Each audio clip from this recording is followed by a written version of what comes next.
Hello friends, आज जो मैं आपको कहानी सुनाने जा रही हूँ उसका शीर्षक है रामू की बेटी की शादी। तो आइए कहानी शुरू करते हैं। एक बार की बात है, गांव में एक गरीब परिवार रहता था। रामू नाम का एक बहुत ही गरीब व्यक्ति अपने 4 बच्चों के साथ एक संतुष्ट जीवन बिताने का प्रयास कर रहा था।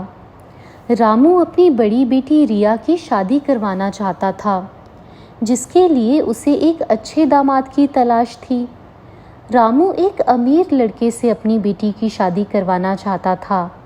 उसे लगता था कि एक अमीर लड़का ही उसकी बेटी के जीवन में समृद्धि और खुशहाली ला सकता है, पर उसे यह भी लगता था कि उसकी गरीबी के कारण उसका दामाद भी शायद गरीब ही होगा, और यह सोचकर उसे बहुत दुख होता था।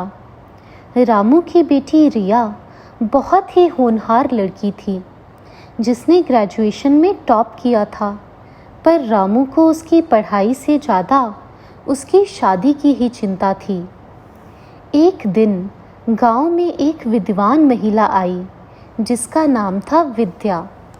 विद्या एक धार्मिक महिला थी और उनकी साधना और ज्ञान का कोई मुकाबला नहीं था। रामू भी विद्या से मिलने गया और उसने अपनी सारी परेशानियां विद्या को बताई। विद्या ने ध्यान से उसकी समस्याओं को सुना और मुस्कान के साथ कहा, रामू जी, समृद्धि और खुशहाली सिर्फ धन से नहीं, आत्म संयम और सही दिशा में प्रयास करने से मिलती है। आपकी बच्ची रिया पढ़ने में इतनी अच्छी है, आप उसे आगे क्यों नहीं बढ़ाते?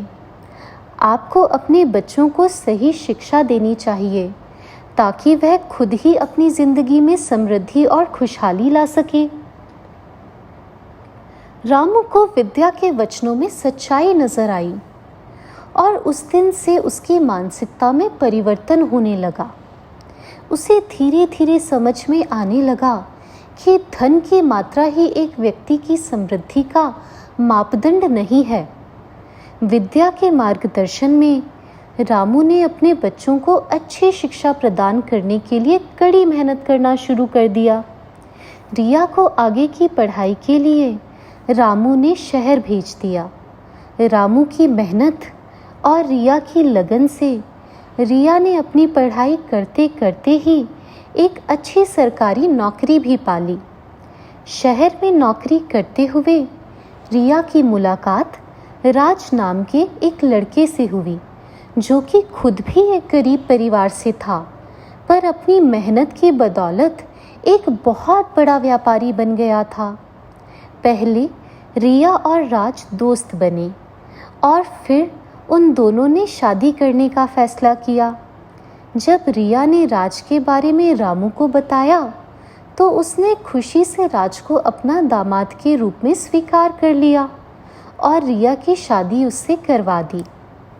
रिया ने शादी में अपने पिता रामू से वादा किया कि वह अपने पति के साथ मिलकर अपने सभी भाई बहनों की आगे की पढ़ाई का खर्चा उठाएगी।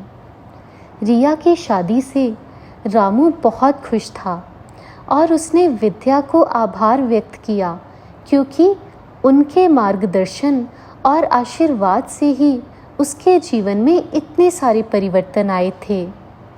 इस कहानी से हमें यही शिक्षा मिलती है कि सिर्फ समृद्धि ही एक इंसान की जिंदगी का सबसे बड़ा मापदंड नहीं हो सकता।